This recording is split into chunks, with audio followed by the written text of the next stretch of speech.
It was November 1910. Six men slipped out of a private rail car in New Jersey. They wore camouflage gear. One carried a borrowed shotgun. But this wasn't an ordinary hunting trip.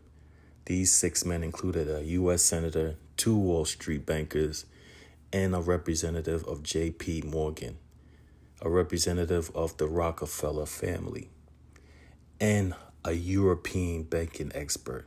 They boarded a private boat, disappeared to Jekyll Island, and one of the most exclusive private clubs in America off the coast of Georgia.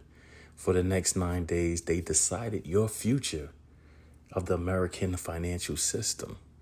3 years later, the Federal Reserve Act was signed into law.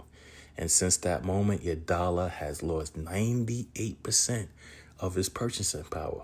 That's very important. But here's what most people don't realize.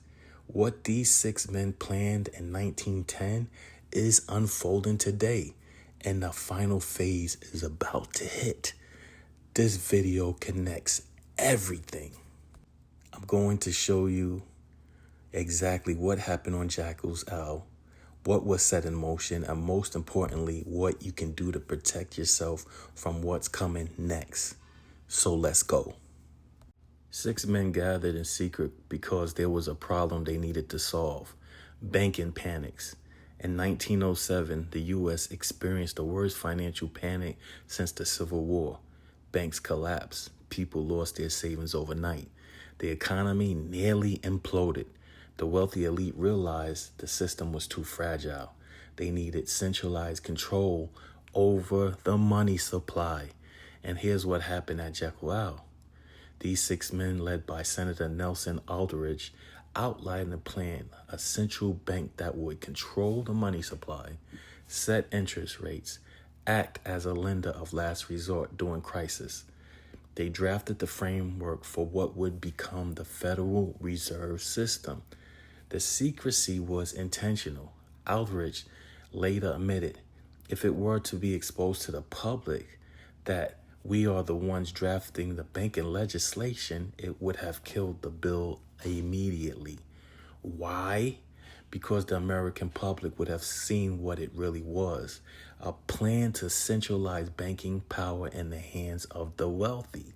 3 years later, in 1913, the Federal Reserve Act passed Congress. Woodrow Wilson signed it into law, and the plan these six men sketched on Jekyll Island became the backbone of American finance for the next 111 years. But here's the critical part. The Federal Reserve wasn't designed to help you. It was designed to help them. So here's what's happening with 111 years of consequences. And I'm about to show you the damage that it has done to your money and the financial system of America. Since the Federal Reserve was created in 1913, the U.S. dollar has lost 98% of its purchasing power.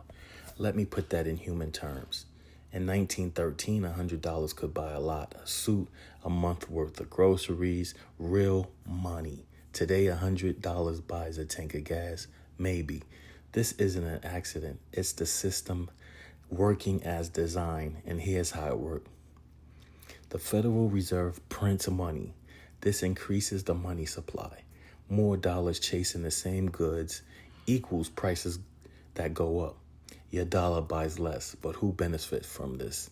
The people who borrow money first, the government and the banks. They get the new money before it circulates, and it loses value. By the time it reaches you through raises, savings, etc., it's already been devalued. Now you pay the cost. They get the benefit. Look at the timeline that I'm about to show you. In 1913, the Federal Reserve created the dollar, begins its slow death. 1971, Nixon ends the gold standard. The dollar is no longer backed by anything. Pure fiat, pure tissue paper. Government can print unlimited amounts.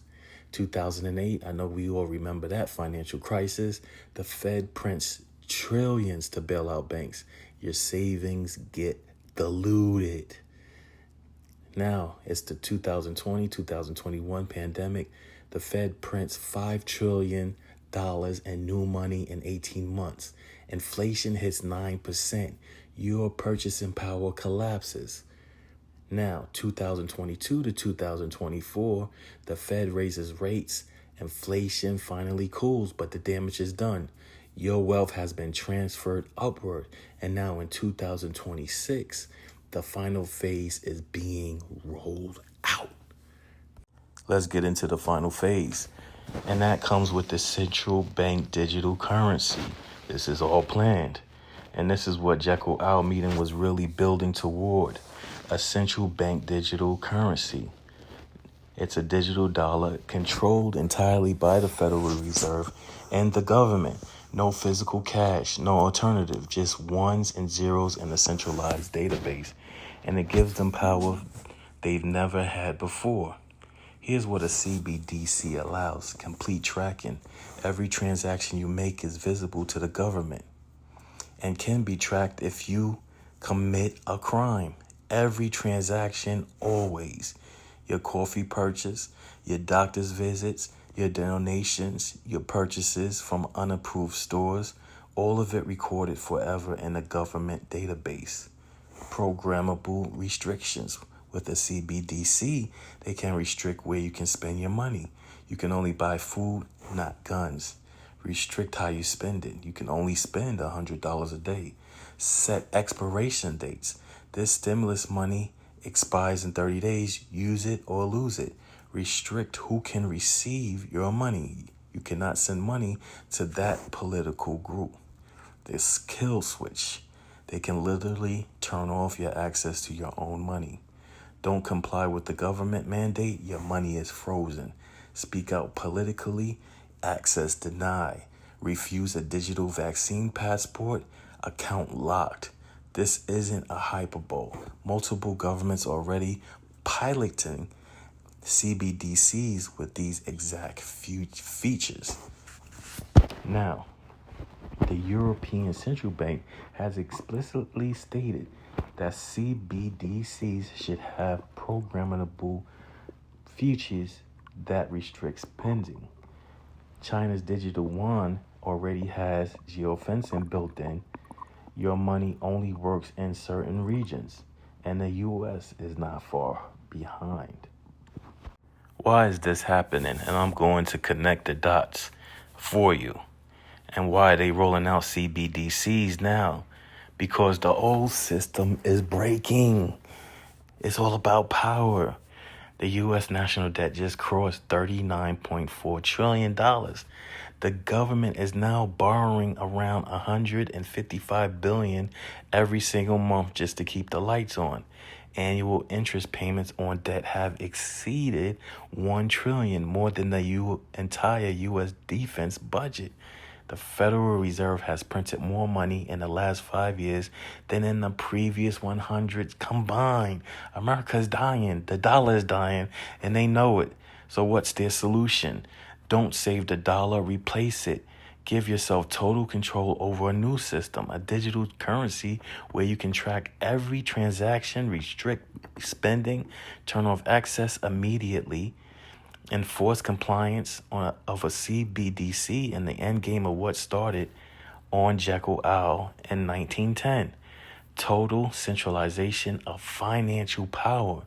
The 6 men who met there dreamed of this moment.